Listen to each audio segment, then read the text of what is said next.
Salut à tous et bienvenue dans Ciné Cool. Aujourd'hui, l'étrange créature du lac noir.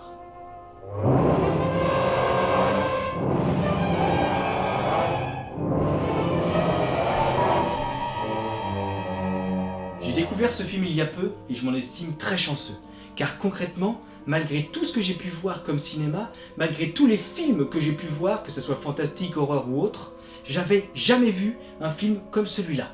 Il a vraiment une identité toute particulière. Je trouve que l'histoire est vraiment bien amenée, que les personnages sont vraiment sympathiques. On sent bien qu'il n'y avait pas énormément de moyens, surtout comparé au film d'aujourd'hui, mais c'est largement suffisant.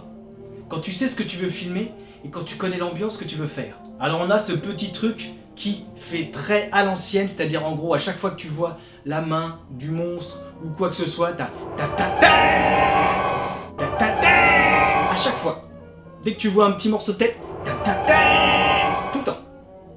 Alors ça peut paraître un petit peu bizarre et un petit peu excessif quand t'as pas l'habitude de ce genre de cinéma, mais tu t'y fais très vite et au final, ça fait partie du charme. Le fait que le film soit en noir et blanc et qu'il y ait beaucoup de scènes sous l'eau, rend les scènes sous l'eau quand même magnifiques. Il y a eu un vrai travail, apparemment d'après ce que j'ai pu lire, ils ont inventé une caméra exprès pour pouvoir aller filmer sous l'eau. L'acteur qui joue la créature, quand il nage sous l'eau, a vraiment une nage magnifique, une nage très particulière qui donne vraiment une identité à la créature. Pareil, quand la créature sort de l'eau, elle a une autre façon de bouger, une autre façon d'avancer, etc. Très lente, qui fait vraiment genre, il n'est pas réellement dans son milieu naturel. Certes, il peut attaquer en dehors de l'eau, mais on sent qu'il est quand même beaucoup plus à l'aise dans la flotte. Et surtout, il y a ce petit effet d'avoir toujours la bouche comme ça, qui donne vraiment l'impression qu'il respire et qui fait réellement penser à des poissons. Et quelque part, vu qu'il fait ça principalement quand il est en dehors de l'eau, ça donne vraiment une crédibilité à la créature. Et ça, j'apprécie vraiment. L'identité du film, on va dire que c'est plus un film fantastique qu'un film d'horreur, surtout par rapport aux critères d'aujourd'hui. Mais pour l'époque, c'était censé être un film d'horreur en 3 dimensions, truc de fou. En plus, l'histoire du film ayant quelque chose de presque vérifiable dans notre réalité, la façon dont tout se passe a quelque chose de très crédible. Tu crois réellement en la créature, dans sa façon de faire, etc., etc., dans ses mouvements, ce petit mouvement de bouche qui veut dire qu'elle respire, etc. Tout est vraiment fait pour que tu crois en la créature. Le scénario est réellement bien écrit, car on démarre vraiment sur une découverte archéologique, et au final on se retrouve dans une aventure fantastique, avec une créature millénaire qui est toujours vivante aujourd'hui, un petit peu à l'image du monstre du Loch Ness en fait. On n'est pas dans un huis clos, mais presque, car en fait tout se passe non seulement sur un bateau et dans la flotte autour du bateau, mais en plus ils vont s'enfermer dans un lagon qui est en fait le territoire de la créature, ce qui fait qu'on a vraiment la sensation d'un huis clos sur l'eau, sur un bateau. Les personnages sont tous des archétypes, mais il y a des personnages comme le capitaine par exemple, qui fait certes caricature, qui fait presque comic relief, sans le côté abusif, sans le côté un peu chiant ou burlesque, mais on sent qu'il est là pour essayer de dédramatiser l'ambiance. Et pourtant il y a un moment où tu sens que faut peut-être pas le chatouiller quand même. Ça reste un capitaine de bateau qui se balade dans des endroits où il n'y a pas forcément beaucoup de monde qui y va, donc c'est pas joli rigolo. L'ambiance de ce film est juste irréprochable. Honnêtement, tout a été magnifiquement pensé. Je sais pas s'ils ont réfléchi à mettre des algues dans le fond de l'eau pour qu'à chaque fois que la créature nage et va se planquer dans les algues et ressort, il y ait tout un tas de petits morceaux d'algues qui flottent, qui donnent vraiment quelque chose de crédible à la situation.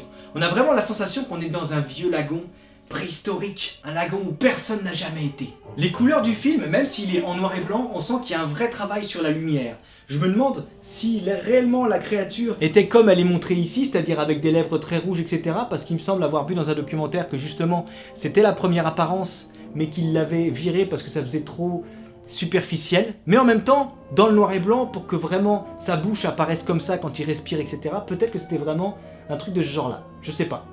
Je serais vraiment curieux de voir ce film en couleur. Mais il est tellement beau en noir et blanc.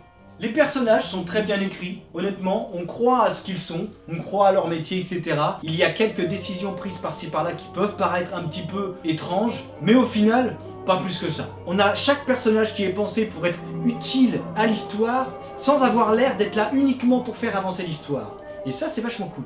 Les acteurs jouent parfaitement leur rôle, et la créature, comme je vous l'ai dit, celui qui joue dans l'eau a vraiment une façon de bouger, une façon de nager qui donne une totale crédibilité à la créature. Et celui qui joue la créature en dehors, pareil, le joue magnifiquement. Dans ce film-là, qui pourtant date de 1954, la créature est totalement crédible. Les effets spéciaux sont principalement dus au costume de la créature. C'est ça que je trouve vraiment très intéressant, c'est qu'ils n'ont pas essayé de faire des trucs qu'ils n'auraient pas maîtrisés. Tout est réellement fait et pensé pour la créature. Mais attention, moi je ne l'ai pas vu en 3D. Je pourrais, mais j'ai pas la télé adéquate. Et j'imagine bien qu'en 3D ça doit être magnifique. Ce premier plan avec la main fossilisée dans le rocher qui apparemment sortait de l'écran et arrivait vraiment au-dessus du spectateur, ça devait être magnifique. Et même si je ne l'ai pas vu en 3D, je peux facilement l'imaginer quand je le vois, ce qui prouve à quel point c'est vraiment bien fait. Les plans sont du coup beaucoup plus léchés, beaucoup mieux travaillés, beaucoup plus détourés pour avoir ce côté 3D justement. Et même sans la 3D, ça a un effet vraiment spécial et ça donne vraiment une identité visuelle au film. Ceux qui ont pu le voir en 3D, dites-le moi dans les commentaires, je serais curieux de savoir ce que vous en avez pensé. La fin du film est vraiment nickel dans le sens où elle va pas ni trop loin, ni pas assez. C'est une bonne fin. On sent que la fin, c'est la fin, ils n'ont pas été titillés, tirés en longueur, faire un truc et des machins qui nous intéresseraient pas. Ça s'arrête pile là où il faut. Honnêtement, le film, il n'y a pas de vraie longueur, il n'y a pas de moment où tu te fais chier, il n'y a pas de moment qui servent à rien, tout est vraiment utile et bien pensé. Honnêtement, il n'y a vraiment rien à acheter dans ce film. Même si j'ai découvert il y a peu, comme je vous l'ai dit, il est déjà parmi mes films préférés. Honnêtement, ce film-là, je sais que je le regarderai plusieurs fois, je sais que je veux vraiment l'apprécier pendant des années, il n'y a aucun souci là-dessus. Ça fait vraiment plaisir de découvrir un film sur le tard et d'être quand même sur le cul et d'être quand même ébloui par le film, ce qui représente bien la qualité de ce chef-d'œuvre. En conclusion, n'hésitez pas à aller voir ce film.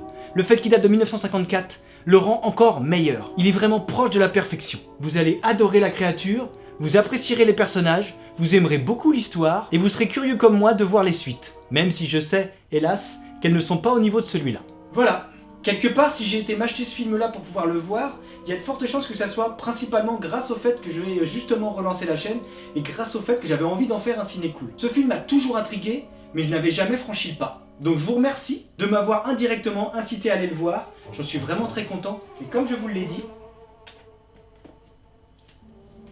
il fait déjà partie de mes films préférés. Dans tous les cas, je vous dis, on se voit bientôt.